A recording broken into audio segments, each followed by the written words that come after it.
Join our free WhatsApp group to get daily latest updates. It's totally free.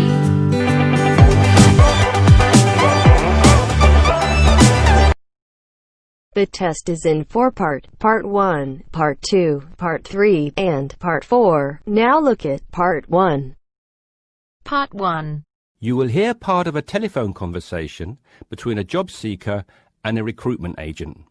First, you have some time to look at questions 1 to 6.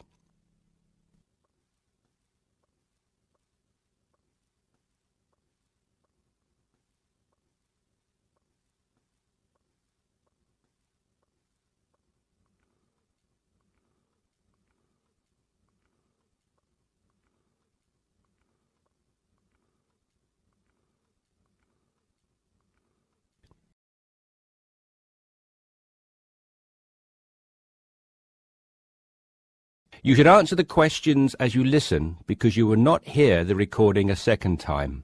Listen carefully and answer questions 1 to 6. Yes, so that's Janet Thompson. Would you like me to spell it? If you wouldn't mind, thank you. Just the surname, please. No problem. It's Thompson. Great. Now, Janet, before we go through the openings I have here in front of me, might I just take a few more details to complete your profile on my system? Of course. What would you like to know? Well, let's start with your email address, please. OK, janthompson@hort.net. I see. Is that Jan as in Jan? No, that wasn't available. I had to make do with Jann. Here, let me spell it for you again, just to be sure.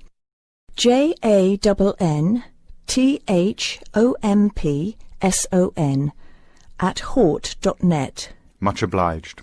And could I ask, do you have your referee details to hand? Yes, what do you need? I need 1 work reference and 1 character reference from a friend or colleague. OK, for a work reference, there's Jane Foote. She's my former boss at Bermuda Girls' School, head of English. OK. My personal referee is Monica Carbody. Mon and I have been best friends since we met in Bermuda in 1991, when she was deputy head of English under Mrs. Foote. Perfect. And you mentioned, of course, that you're an English teacher, but are there any additional subjects you're qualified to teach? Yes, I have a diploma in special needs, and I can also do history to GCSE level. Very good. Before listening to the rest of the conversation, you have some time to look at questions 7 to 10.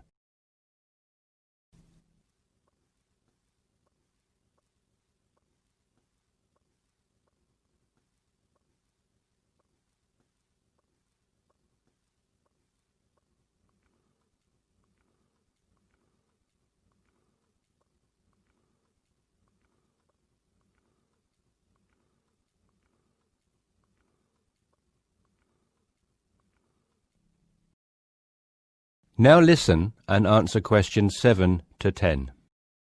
Do you think I stand a good chance of finding something? Oh, better than good. In fact, we have some positions we can offer you today. You see, it's not so difficult to find a temporary role. Tell you the truth, there are plenty of them around, but getting a permanent position will prove a little more trying, though.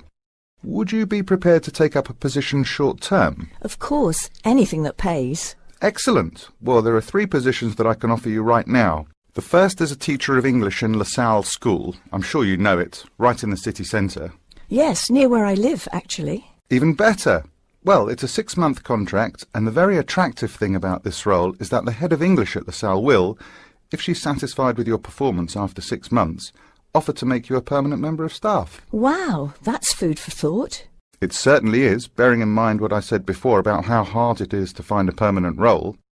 The second position I have to offer you is in a school near Chelsea. It's called the Chelsea Free School. Are you familiar? I can't say that I've heard of it. Well, this contract is for 1 year, which is a lot better, looking at it from a short-term job security perspective, than the first role I mentioned. But you also have to realise that you are a temporary replacement for a female teacher who has taken maternity leave. There is no prospect of the position being made permanent. I see. I have 1 other vacancy at the minute, though I doubt you'll find it quite so appealing. It's situated in rural Cambridgeshire.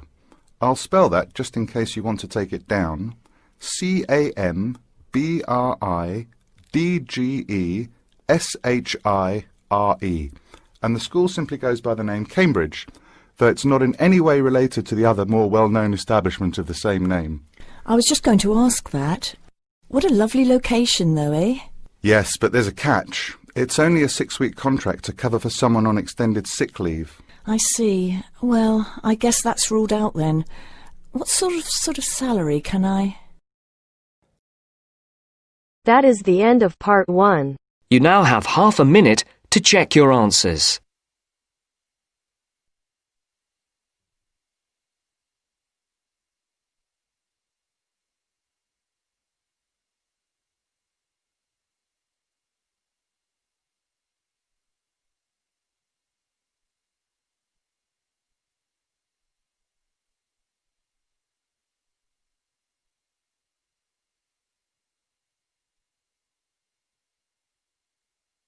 Now turns to part 2. Part 2. You will hear a radio interview about an upcoming fair. First, you have some time to look at questions 11 to 14.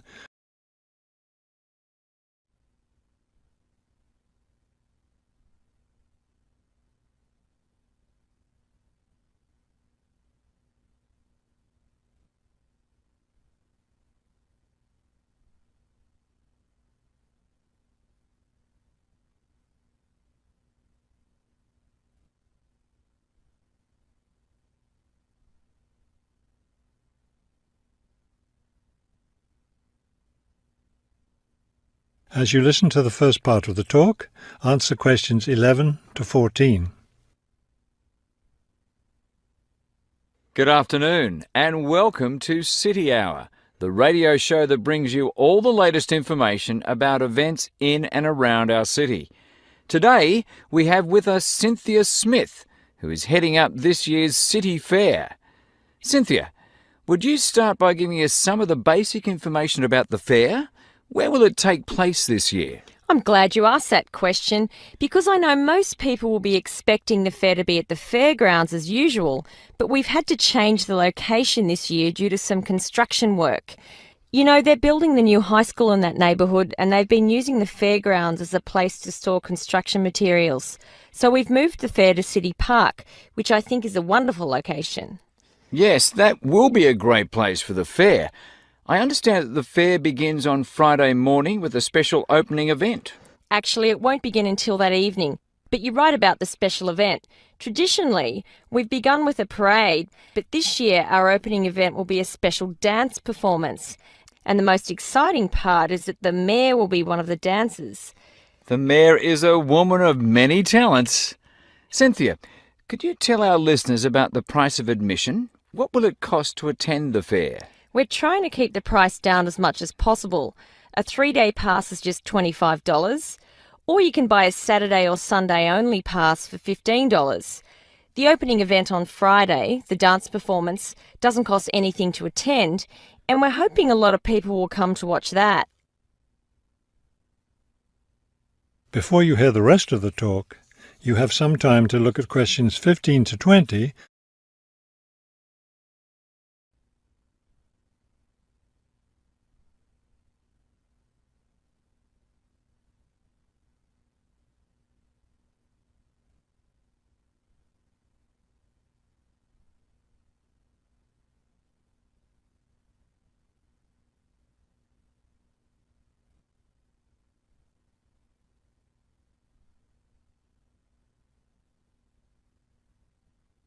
Now listen and answer questions 15 to 20. Could you tell us about some of the events planned for Saturday and Sunday, the main days of the fair? We have a lot of exciting things planned. There are a number of events especially for children, including a clown show on Saturday afternoon. On Saturday evening, we've got an event that can be enjoyed by the whole family, a concert by the lake. I'm sure that will be a popular event. Is there anything special planned for Sunday? Yes, a really fun event, and we hope a lot of people will participate. There'll be a singing contest in the afternoon. It's open to everyone at no charge. It doesn't matter whether you're an experienced singer or not. If you've always dreamed of singing on stage, this is your chance. That sounds like a lot of fun. I think it will be. I'd also like your listeners to know that besides the special events I've mentioned, there will be things taking place all weekend. For example, at the food court, international food will be served. You'll be able to sample dishes from all around the world. There will also be special games for children at different locations around the fair. Will there be things people can buy, souvenirs, anything like that? We have a large area set aside where there will be crafts for sale. This will be an opportunity to buy many lovely handmade things and to get to know some of our local artists and craftspeople as well. It sounds like there will be a lot of fun for everyone at this year's fair. Thank you for sharing the information with us, Cynthia. Thank you for inviting me. That is the end of part 2. You now have half a minute to check your answers.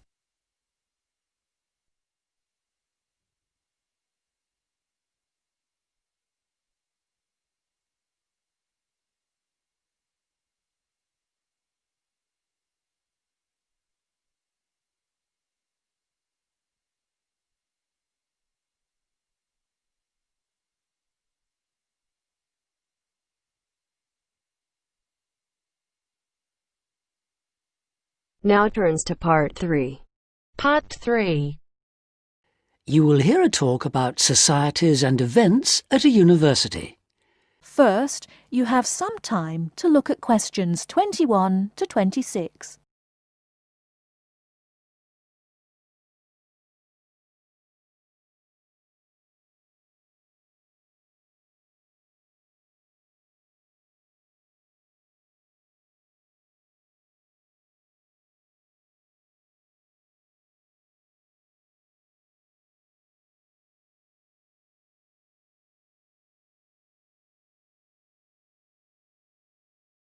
Now listen carefully and answer questions 21 to 26.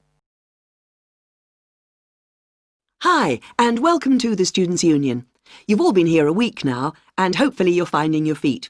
You might be wondering what there is to do on campus, apart from going to lectures, doing essays, going out with friends and having late nights. Tonight, you're going to hear about some of the societies, clubs and associations that you can join as a new student, as well as the cultural events going on that might interest you. Richard Hillman from Student Services has come along this evening to tell you more. Good evening. It's good to be here and to see you all. But let me say straight away that as students of the university, you are entitled to join free of charge over 100 societies on the official list. OK, let's begin. I'd be prepared to bet that whatever your interests, you're almost sure to find a club or society here for you. Not surprisingly, there are the long-established clubs that you can find at any university, like the football club or the drama society, along with a whole range of less usual clubs. For example, the Rock Society.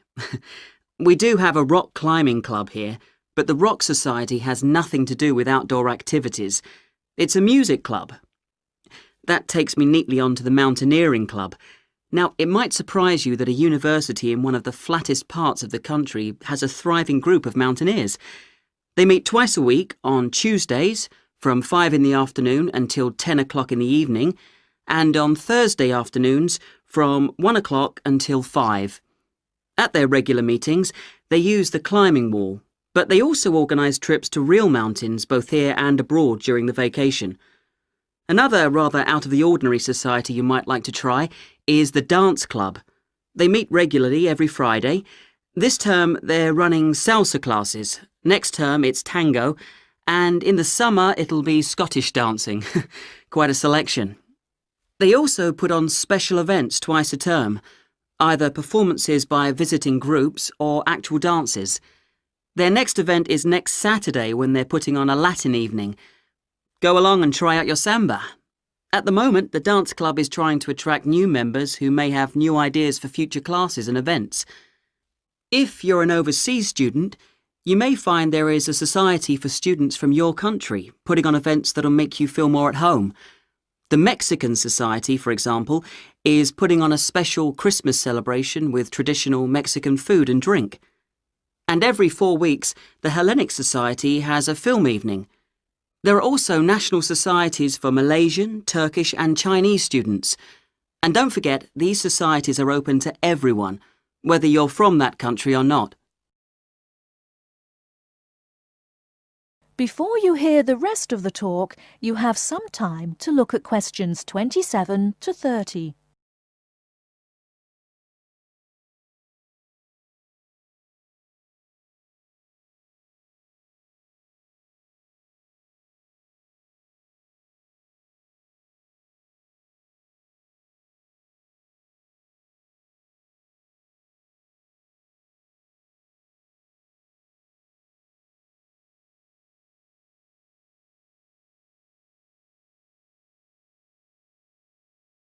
Now listen and answer questions 27 to 30. Finally, I'd like to say something about the flourishing arts scene here. This is centred mainly on the Lakeside Theatre and includes a full programme of music, theatre and visual arts. As far as visual arts are concerned, the University Gallery has exhibitions throughout the year. The work of local, national and international artists is regularly on display, as well as exhibitions featuring contemporary architects and designers. The university also has a permanent collection of modern Eastern European art on display. As well as the conventional theatre productions put on by visiting professional companies and student groups, there is a workshop studio which stages more experimental drama. And finally, music.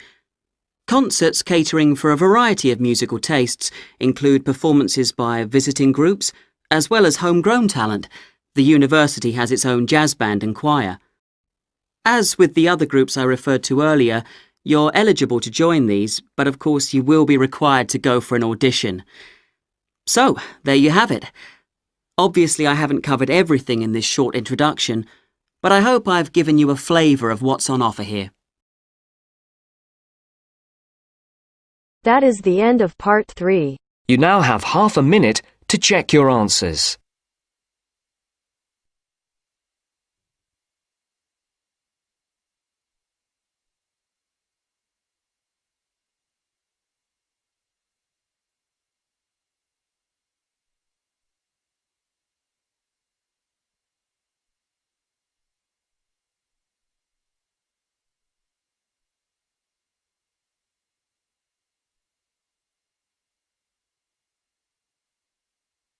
Now turns to part 4. Part 4. You will hear part of a careers advice talk on working freelance.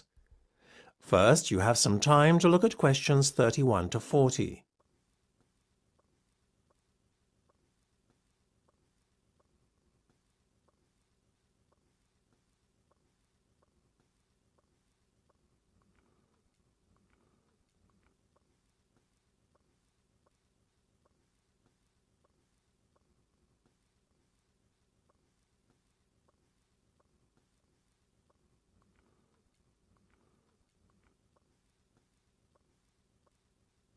Now listen carefully and answer questions 31 to 40.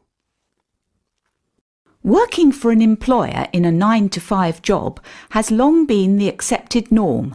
However, this could soon be set to change. A rising level of unemployment, combined with a sense of disillusionment amongst employees with their workaday lives, is at the root of this modern-day revolution in the workplace. Now, there is a growing trend amongst people of all ages and from all walks of life to opt for freelance work rather than working for an employer. It sounds a risky option and a potentially stressful one, but on the whole, the benefits of freelancing seem to vastly outweigh those of working for someone else.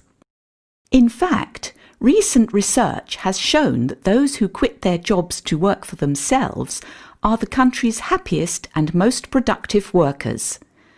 A study conducted by Dr. Jonathan Sapsed from Brighton University's Business School, in conjunction with the Arts and Humanities Research Council, looked at a total of 304 freelancers who were pursuing a range of professions in southern England. They found that, far from struggling to get by, many were not only doing well, but excelling in their new professions. So, what are the advantages of freelancing? Well, there are many. One of the most obvious benefits is not having to be answerable to a boss and having to face criticism or unfair demands. In addition, not being based in an office or shared workplace with competitive or difficult colleagues is another bonus. But what is probably the most attractive pull of working freelance is the freedom to determine your own work schedule. You are no longer at the mercy of a timetable dictated to you by your employer. If you have family commitments, these can easily be fitted around your working hours. Furthermore, if you have an off day one day, it's easy to make up time another day without having to face your employer's wrath when you are being less productive than usual. Those who work in creative and digital industries stand to benefit most from working freelance. In these fields, workers are at liberty to choose their ideal working location, as they are not restricted to working in a set place. It really is an ideal lifestyle that many would aspire to if they were more aware of the options available to them.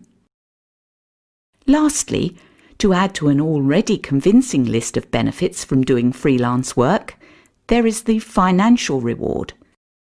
Freelancers typically work a 38-hour week and earn a median wage of £43,000, well above the national average of £25,000, and are happier than other workers.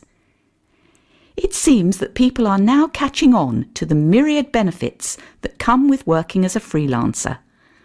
Currently, there are about 31 million people in work in Britain, and already 4.6 million are self-employed, thereby displaying the vitality of the freelance economy. In fact, so popular is freelancing becoming that it has even been suggested that the government needs to devise a new tax and other policies to support freelancers. Freelancing would seem to be the future of employment and the way forward. It is certainly well worth considering freelancing if you are doubtful about committing to working in a structured environment and would like more freedom and autonomy in your work. That is the end of part 4. You now have half a minute to check your answers.